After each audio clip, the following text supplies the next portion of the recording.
Hopefully she jumps on in a minute. Oh, look at that. We just needed to talk about her.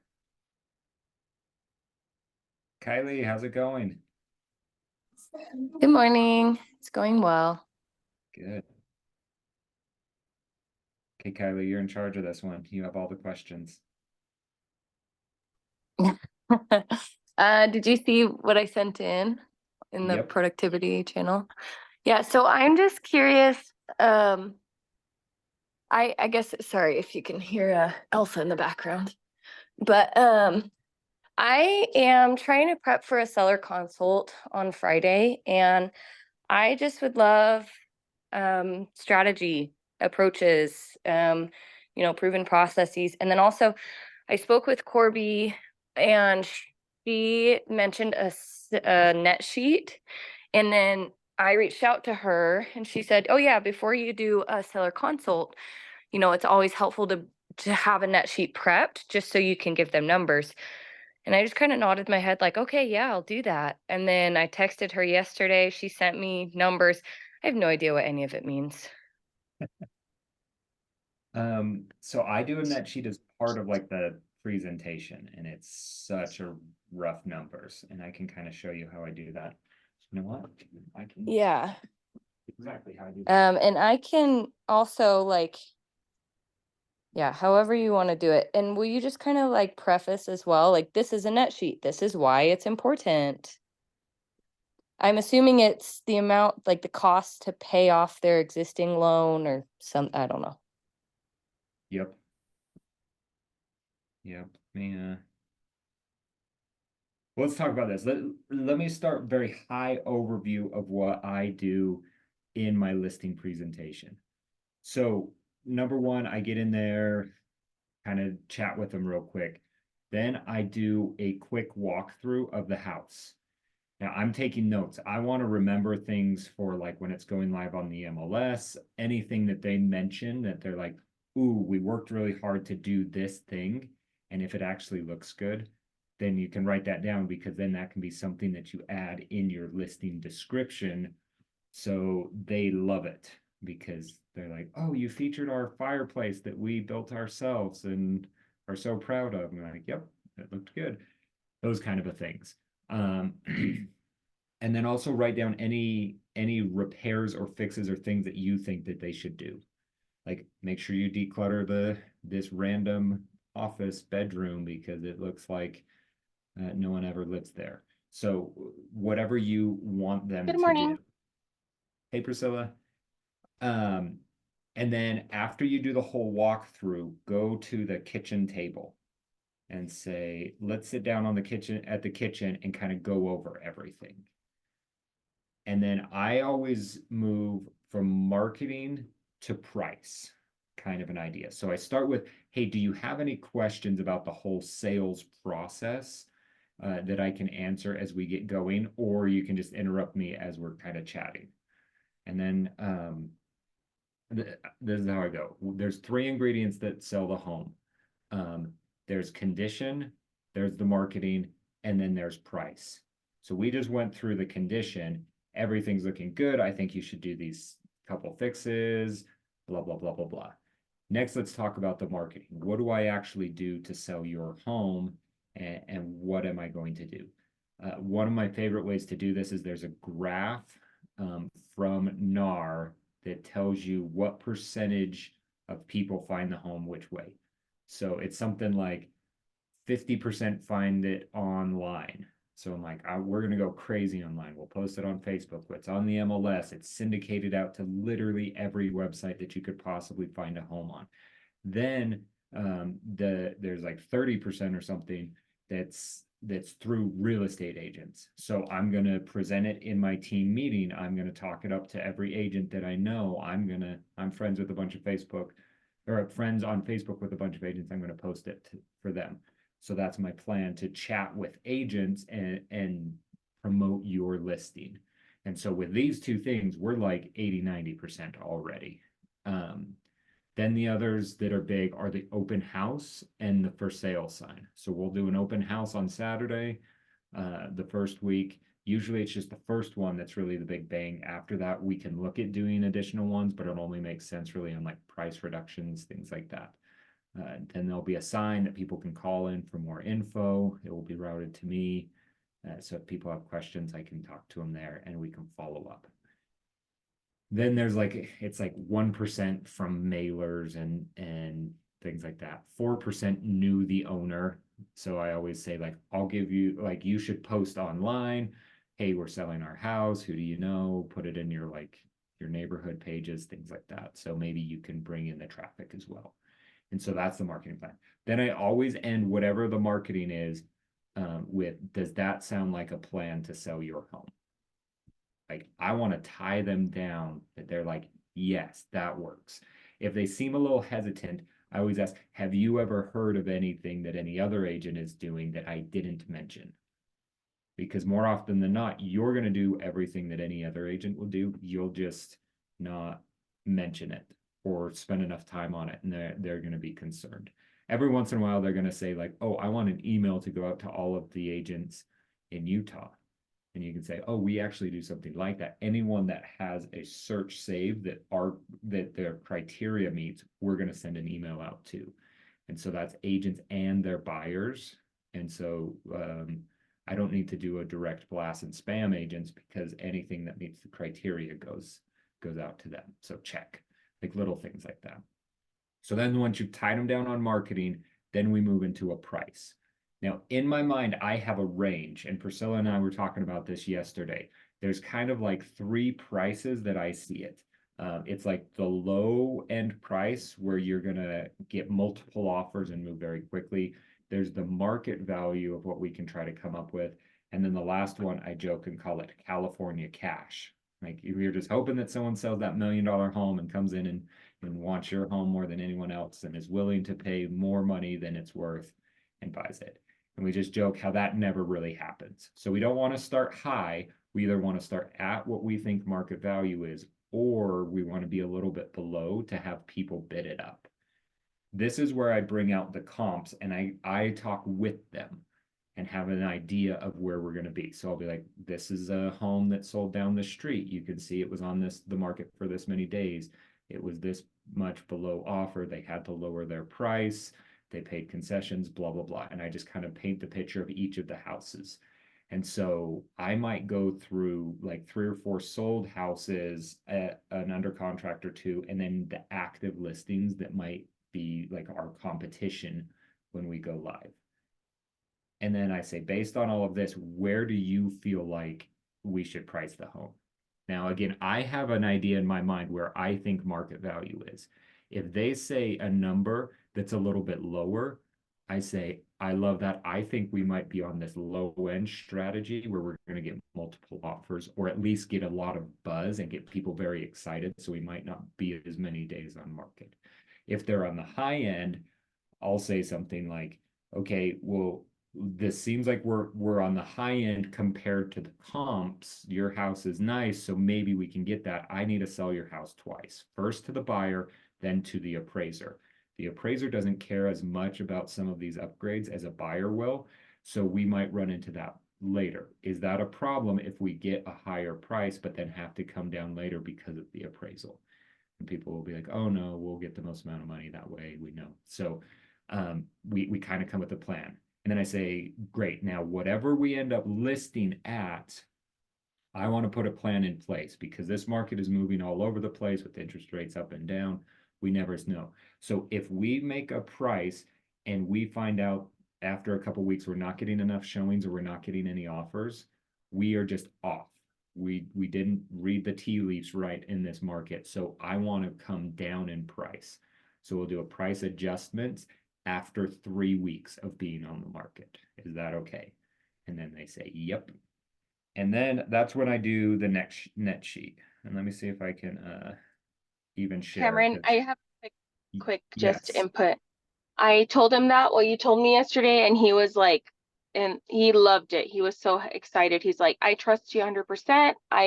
You guys know what you know what you're doing. And then I was like, but obviously I've never done this, but he thinks I know what I'm doing, but because of your conversation, like your approach. And he was like, literally, it was like a 2-minute 3-minute conversation, and he's like, okay, I'll see you later. I'll see you later. I'll see you tomorrow. When you come walk through the house. And he's like, okay. We already got a storage. He's like, and the wife is like a little like bothered because everything's so fast. She's a stay-at-home wife. She's having to do all the packing, but the husband's like encouraging her. He's like, no, I went and grabbed a storage for her. She can go and put all the stuff. And there, then I talked to her after, and I was like, no, we'll just take it a day at a time. She's like, yeah, I know, but you guys are fast. She's like, you guys are already scheduling everything. And I'm like, she's like, I thought it was like weeks, you know? And I'm like, no, no, no. Well, I know it's going to be overwhelming, but don't worry. We're going to go ahead and just take it a day at a time, and we're going to take it a box at a time. Just look at it like that. And then I I love told her that. I'll take her some boxes today. And when I go do the walkthrough, and then she's like, yeah, she's excited now. She calmed down, you know, she was like a little nervous and overwhelmed more than anything. And that's so common. And you might have to bring this up to people, like you Mhm. might feel a little anxious or worried or stressed. Like that's all normal. Like you're making a move. Like do you watch Bluey, like the whole sign episode? Like it's a stressful situation. So um Taryn's my Bluey fan. I love that. So yeah, normalize that. Like everyone goes through these feelings, and I'm right there with you to help. So Kylie, let's do a net sheet here. Let me even share my screen. Okay. Priscilla, let's do your listing. Let's even net sheet this. So Okay. what do you think it's going to sell for? We agreed yesterday to 475, but I think after like I'm hoping that, well, obviously everybody hopes it sells within the first, it sells fast, but Mhm. I'm thinking like 465 because of the competitors that are building those townhomes that are similar, you know, in the area, and people probably want to pay what's comparable. Uh-huh. So we're thinking 465. So let's imagine we get the 465 offer. Now there's a couple of costs when you sell a house. And this is exactly how I talk to people, by the way. So number one is paying me and the buyer's agent. So I'm a 3% agent, and looking at all of these comps, I suggest we pay a buyer's agent 3%. And then I won't even ask them. I'm just assuming the sale. So then I'm going to just quickly do the math. So that is 13,950. And that's the listing agent, which is me, and then the buyer's agent. Now, every once in a while, we won't have a buyer's agent come in. If that happens, we're just going to cut this right out. So we'll just get rid of that completely if that happens. So this is where you could market your house a little bit. If you have friends that don't have agents, we're going to cut that out. Now, buyers, they have closing costs. They have to pay the lender, the title company, all of these other things when they buy a home. The most that a buyer would ever have to pay is 3%. By the way, both of these are 3%. So our worst case scenario is 3%, but now we can look at the comps and see what was common. Priscilla, I think I remember one of yours, it was like $10,000 that they asked for. So we're going to go based off of the comps that more people seem to be asking than less than 3%. So let's just say they ask $10,000. And so that's their closing costs. Now this is 100% negotiable. So we can add this, we can remove this. I just want to give you a very realistic worst case scenario number. Now, one of the things that every seller has to pay is title insurance. By the way, this is where the title company comes in very handy because they can tell you an exact amount. I just happened to sell a house real similar to this Priscilla one that we're doing, and it was $2,500 about for title insurance. There is some formula to figure that out. That says insurance, just trust me. There's some formula. I don't know it. It tends to go up in price as the homes get bigger. So this 465 number is what we're basing it off of. You can always message the title company and get an idea. But 2,500 for a home this priced. And I think they even have a breakdown. I'm going to reach out and see if they have something. So now the only other thing that sellers or buyers might ask for is a home warranty. Now, if they do that, everyone, 750 is kind of on the high end of all of this, but that's kind of the breakdown. So if we do the quick math, and I should have had someone doing this as we were going.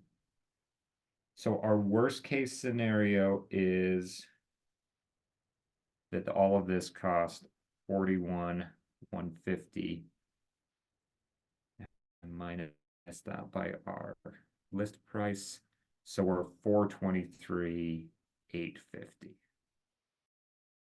Now, what's your mortgage? And let's just say it's 200 so I can do easy math. So great, you'll walk away with 223,850. Assuming that this is how it goes. Now, like I said, this buyer agent commission might not happen. This closing cost might be different. This title insurance is kind of a guess, and the home warranty is negotiable. So Is we that could- because the buyer's agent might pay that? yeah, they might pay it. They might not ask for one. It's all up in the air. If you get multiple offers, home warranties are a common thing to strip off because then Okay. your seller gets $750 more. Okay. So that's how I do my quick net sheet. Now you can create a spreadsheet to do this same kind of thing. The title company has a nicer version, but I literally, this is what mine look like as I scratch it out on the back of my listing presentation, just to get an idea. Okay, Then that's I what I was really just like to gonna send this ask. out in an email afterwards. Just be like, hey, quick breakdown of what we actually talked about. Because then at closing, I can judge how different this is. So I can be like, hey, remember when we talked about that you would net like 22 or 220 at closing? We were real close, we're getting 218 or whatever. And then that way they're not upset or anything because they know exactly what it used to be and then what it is. Does that all make sense? Questions? So is it okay to use the net sheet just from the title company's software? Yep. Yeah. Okay, Yeah, but I you like stuff like suggest that. you The only suggest reason that I saving a write copy? down is because like I'm kind of building things on the fly. Like I don't know what Yeah. we're gonna list at. So if I like come with a pre-printed sheet, then I have to be like rewriting it all out. And so Yeah. that's why I kind of build it on the fly. But you could design a prettier page or something, or even come in if you like a condo, you know what a condo should be because there's probably a whole bunch of other comps. It's very real on what it should be. And so something like this one that Kylie's putting 360 to 400. This there. Oh, look at So this that. is the range I built. And then this is what Corby texted me. Cool. So what is the settlement cost?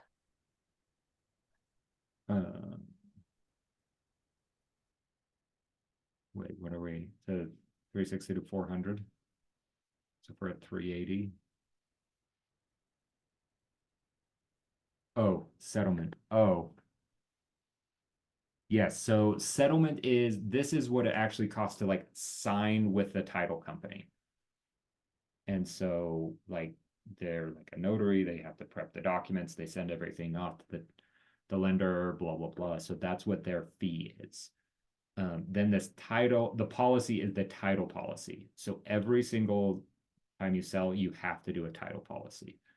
So my guess of 2,500 seemed pretty close because right here 480 plus the 2176 for a home in the 400 range. So yeah, you can always text the title company and say, hey, I'm about to sell a house. I think it's in this range. What would a policy be? And then they can give you an exact amount. Okay, And but then we also would work in the commissions, the potential commissions, and then what was the other? Oh, closing costs. closing costs. Yeah. And I would base that off of the comps in the area. If everyone's asking for closing costs, chances are your buyers will as well.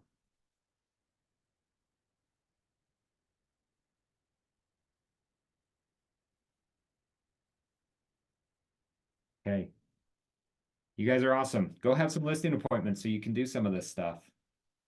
Build out some net sheets, learn all of this. And keep making your calls. It's F and G this week, so make those calls. We'll see you all later. Thank you. Bye.